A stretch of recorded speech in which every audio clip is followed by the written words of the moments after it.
हल की थी कितने तक? 30। क्योंकि अभी वो दूसरी जो मैडम का है वो पीरियड आज खाली है इसलिए मैं नहीं लेता। तो 31 का जो क्वेश्चन है ना वो देखो, एक वर्गाकार की भुजा 50 सेमी। देखो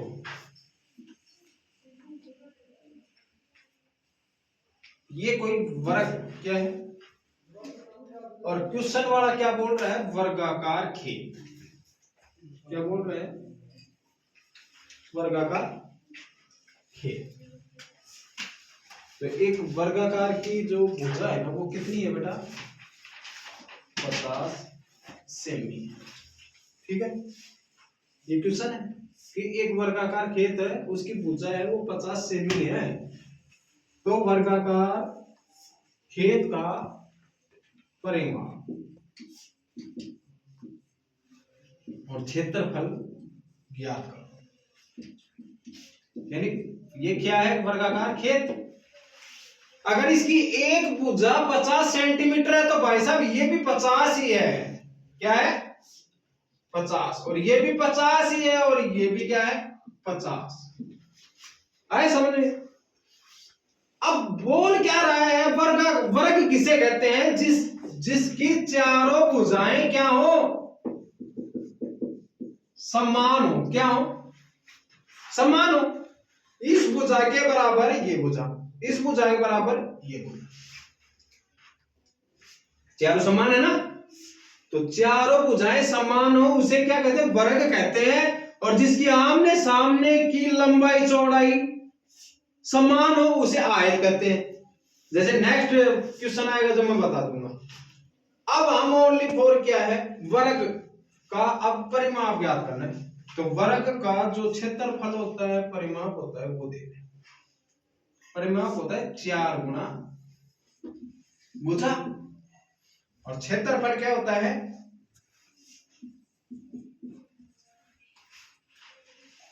भुजा स्क्वायर या भुजा गुना भुजा। अब ये तो अपने पास क्या है? इनके सूत्र है। अब खेत का जो परिमाप है वो क्या होगा? देखो 4 गुना 50 200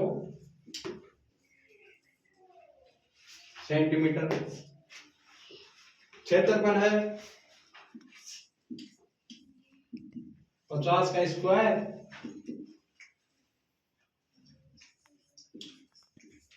2500 सेंटीमीटर। समझ में आया?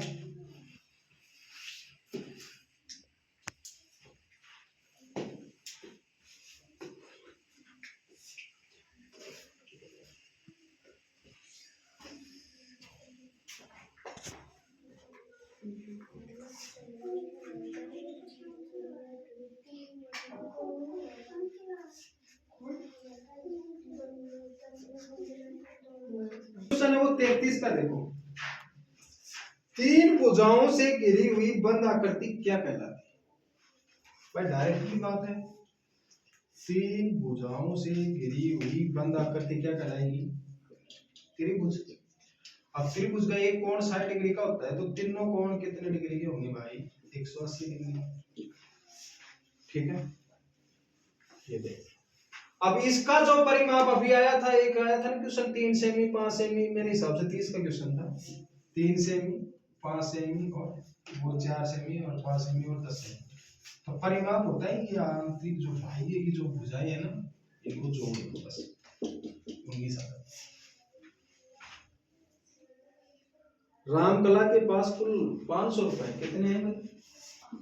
500 रुपए। क्वेश्चन नंबर है ये 34 का। तो रामकला के पास, चलो एक क्वेश्चन रह गया था अपने पास 33 का। तो 33 का क्वेश्चन है, एक आयताकार फर्श की लंबाई। अब देखो आयत का नाम आ गया ना, तो आयत में क्या है कि आमने सामने की लंबाई भुजाएं क्या होती है? समान होती है, लंबाई चौड़ाई समान। तो आयताकार फर्श की लंबाई क्या है? 20 मीटर। ये तो लंबाई है और चौड़ाई क्या है भाई? 10 मीटर। आयताकार फर्श का परिमाप और तथा क्षेत्रफल क्या करना है, तो वो बात है, परिमाप और क्या करना है, क्षेत्रफल। अब ये 20 है तो ये भी 20 ही है, ये 10 है तो ये भी 10 ही है। तो परिमाप का जो सूत्र होता है वो क्या होता है, 2 कोष्ठक लंबाई प्लस चौड़ाई, और क्षेत्रफल का क्या होता है, लंबाई गुणा चौड़ाई। तो देखो 2 लंबाई कितनी है 20 प्लस और ये 10 30, तो 30 दूनी 60 मीटर, क्योंकि अपन को मीटर में दे रखा है ना, अपन को किस में दे रखा है, लंबाई मीटर में, और सेंटीमीटर में दे रखा तो सेंटीमीटर लगा देंगे आगे। क्षेत्रफल तो 20 को इससे गुणा करोगे ना 10 से, तो क्षेत्रफल आ जाएगा 200। कितना आ जाएगा 200। यहां तक क्वेश्चन भाई हो गए अपने, ठीक है। अगला जो 34 का क्वेश्चन है वो रामकला का है। तो रामकला जी 500 रुपए लेकर पता नहीं कहां जा रही है भाई, वो क्वेश्चन के आधार से देखेंगे। चलो किताब में रामकला दे रखी है तो हम आ जाते हैं अपने खुद के ऊपर। तो मैं मेरा ही नाम ले लेता हूं, ठीक है, नाम किसी का भी आ जाए ये जरूरी है क्या, तो मैं बोलता हूं आयुष अवाना के पास, आयुष अवाना के पास कुल रुपये कितने हैं भाई, 500। कितने हैं 500। उसकी संतानों में 2 लड़के, अब इसके आयुष के 2 लड़के और 3 लड़कियां, वह लड़कों को 55 के हिसाब से देता है, यानी 55 के हिसाब से रुपए देगा, तो 2 लड़कों के कितने हो गए भाई, 110 रुपए हो गए ना भाई। एक बच्चे को 55 रुपए दे रहा है तो दोनों बच्चों को 110 रुपए दे दी, और भाई लड़की उसकी कितने हैं, 3, लड़की उसके 3 है, तो 3 लड़कियों को किसके कितने के हिसाब से दे दी, 95 के हिसाब से दी। ओके, अब जोड़ने का देखो, 9 9 18 9 की 27, 270 280, ये हो गए भाई 285, सीधा सा हिसाब हो गया। अब इन दोनों को तो कर दो प्लस, इसको और इसको प्लस कर दिया। अब देखो 285 और 110 जोड़ दो इसमें, 5 9 395 हो गए ना। अब इसको इसमें से 500 में से घटा दो भाई, 105 रुपया का कन बच रहा है, आयुष अवाना का। समझ में आया, इन दोनों को पहले जोड़ो फिर इसमें से घटा दो, जब शेष रुपए बच जाते हैं।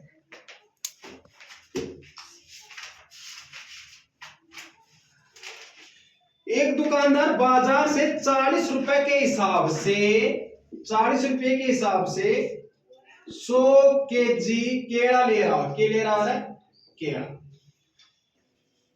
और बाजार से तो कितना ले आओ 40 में, और 50 के हिसाब से क्या कर रहा है उन्हें बेच दे। तो 100 केजी ले आए तो 4000 रुपया का तो वो केला ले रहा है, और 5000 में बेच दे वो 1000 रुपया को, क्या हो जाएगा वो फायदा, क्या हो जाएगा फायदा। किसी व्यक्ति की प्रतिदिन आयु, जो किसी व्यक्ति की प्रतिदिन आय, 36 का क्वेश्चन है, प्रतिदिन आय 500 रुपए, यानी एक दिन का वो आदमी 500 रुपया कमाओ एक दिन, कितना दिन का, जून माह में कितने रुपए की आय होगी, सही है वो। अब जून है वो महीना कितने दिन का होता है वो देखेंगे। तो इधर देखो, ये जनवरी, ये फरवरी, ये मार्च, ये अप्रैल, ये मई, ये जून, तो इसका मतलब ये खाते में आया है, तो खाते में आने वाला कितने दिन का होता है, 30 दिन का। तो 500 गुना 30, 5 दिए 15, यानी मेरे भाई उस आदमी की आय कितनी होगी, 15,000 रुपये। कितनी आय होगी, 15,000। अगला 37 का क्वेश्चन, एक सरल कोण कितने समकोण के बराबर होता है? अब आपको पता है सरल कोण कितने डिग्री का होता है? 180 डिग्री का। ठीक है, अब 180 डिग्री का सरल कोण होता है तो समकोण कितने होंगे? तो समकोण 90 डिग्री का होता है भाई। कितने डिग्री का होता है? 90 डिग्री का। तो 90 डिग्री को अगर इसमें माइनस करोगे तो भी बात वही है, या 90 प्लस 90 करोगे तो 180 होते हैं क्या? इसका मतलब एक सरल कोण में दो समकोण होंगे। कितने समकोण होंगे? दो।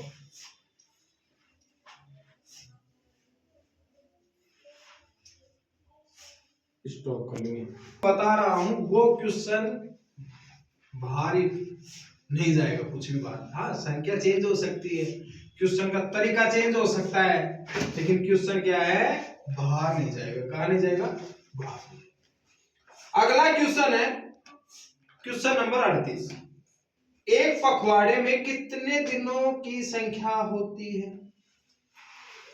अरे भाई, एक महीने में दो पखवाड़े होते हैं। कितने पखवाड़े होते हैं? दो। इसका मतलब एक महीने में 30 दिन होते हैं। कितने दिन होते हैं? 30 दिन। तो 15 दिन का एक पखवाड़ा होता है। कितने दिन का? 15 दिन। समझ में आ गया? अब क्वेश्चन क्या बोल रहा था? क्वेश्चन ये बोल रहा है कि एक पखवाड़े में कितने दिन होते हैं? तो एक पखवाड़े में मेरे भाई कितने दिन होते हैं? 15 दिन होते हैं। समझ में आ गया? ये क्वेश्चन है 100% दिमाग में बैठा लो कि पखवाड़े में 15 दिन ही होते हैं। उसके बाद में एक दर्जन वस्तुओं की संख्या। अब एक दर्जन का मतलब होता है 12 वस्तु। समझ में आ गया? दर्जन पूछ ले, ये 2-4 टॉपिक है, जैसे पखवाड़ा, दर्जन, तो ये क्या है? सीमित है। यानी ऐसे नहीं आपको ऑप्शन में मिलेगा 12 ही, तो 12 ही करना है। 15 मिले तो 15 ही करना है। पखवाड़ा पूछ ले तो बस माइंड में बैठा लो कि एक दर्जन में 12 वस्तुएं होती हैं और पखवाड़े 15 होते हैं। अगला, रोमन संकेत पद्धति में एल का मान क्या होगा? अब देखो, रोमन संख्या है तो रोमन संख्या है, एल का मान भाई 50 होता है और सी का मान होता है 100। समझ रहे हो ना? और एम का मान क्या होता है? 500।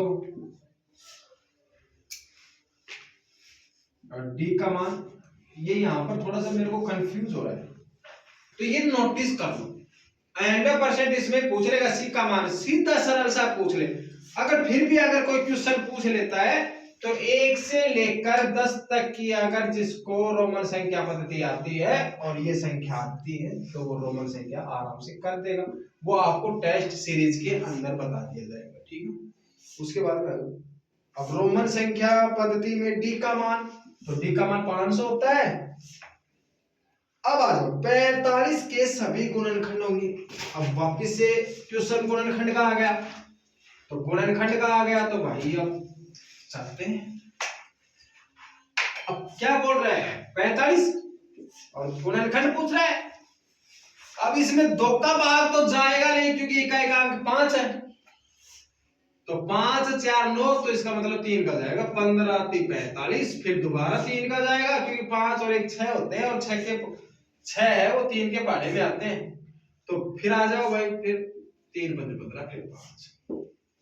अब ये क्या पूछ रहा है कि 45 के सभी गुणनखंड होंगे, ये तो पूछ रहा है। अब देखो, 1 3 5 15 और खुद 45, तो ये गुणनखंड होंगे वही।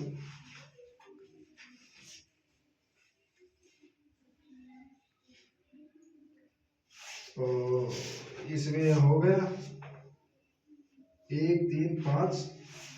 अब इसमें अगर हम लगाए तो 9 पर भी 45 भी होता है, तो 9 भी लगा लो, 9 भी आ जाए। ठीक है, लेकिन इस गुणनखंड के हिसाब से 9 नहीं आया, लेकिन 9 का भाग भी 45 में जाता है। आ गए समझ में? 1 3 5 9 15 45। अगला 44 का क्वेश्चन। ये 44 का क्वेश्चन है बेटा, ये है टेली चेक। क्या है, टेलीजन। टेलीजन है तो टेलीजन हमें सीखना पड़ेगा। तो इसमें देखो क्या दे रखा है 44 के क्वेश्चन में 12 का टेलीजन बताओ। अब मैंने यहाँ पर 12 लिख दिया और टेलीजन बनाना ध्यान से देख लेना। 1 2 3 4 हो गए और ये लो 5, 1 2 3 4 और ये लो 5 और फिर 1 और 2। समझ में आ गया? ये टेलीजन अगर पूछ ले कितने का 16 का तो लो 15 और ये लो। उसके बाद में आ जाओ 45 का। एक वर्ष में कितने महीने होते हैं? तो एक वर्ष में 12 महीने होते हैं भाई। कितने होते हैं? 12। उसके बाद में आओ नेक्स्ट, ये बोल रहा हूं कितना शानदार क्वेश्चन है ये, इतना शानदार क्वेश्चन है। 9 बराबर 28 हो जाए। अरे भाई इस जगह कौन सी संख्या है कि ये 9 जुड़ते 28 हो जाए? तो इसमें क्या है कि ये 9 जुड़ते 28 हो जाए? तो मेरे हिसाब से अगर यहाँ पर 9 लगा दिया जाए तो 19 9 28 होते हैं। आया समझ में? उसके बाद में नेक्स्ट है वो क्या है देखो, 8 खालिस्तान प्लस 66 बराबर 1 खालिस्तान 1। अब ये क्वेश्चन भी दमदार। अब इसमें ये क्या बोल रहा है कि यहाँ पर क्या जोड़े कि यहाँ पर संख्या है भाई, दोनों साइडों में एक एक होना चाहिए। अब मैंने यहाँ पर 5 जोड़ दिया तो 85 और ये 66 मिलेंगे ना, तो यहाँ पर क्या हो जाएगा 151 हो जाएगा। अगर हम फिर अगला नेक्स्ट क्वेश्चन है वो देखो, 2 अंकों की सबसे छोटी, ये क्या नाम है क्वेश्चन नंबर 48। आपको खुद को करना पड़ेगा, ये सरल ही है वैसे क्वेश्चन, मैं फिर भी बता देता हूँ 48 का। ये क्वेश्चन यही है, 875 माइनस 5 खालिस्तान 2 बराबर 343। यानी इसके अंदर क्या आएगा कि ये बैठाएं तो समान आ जाए।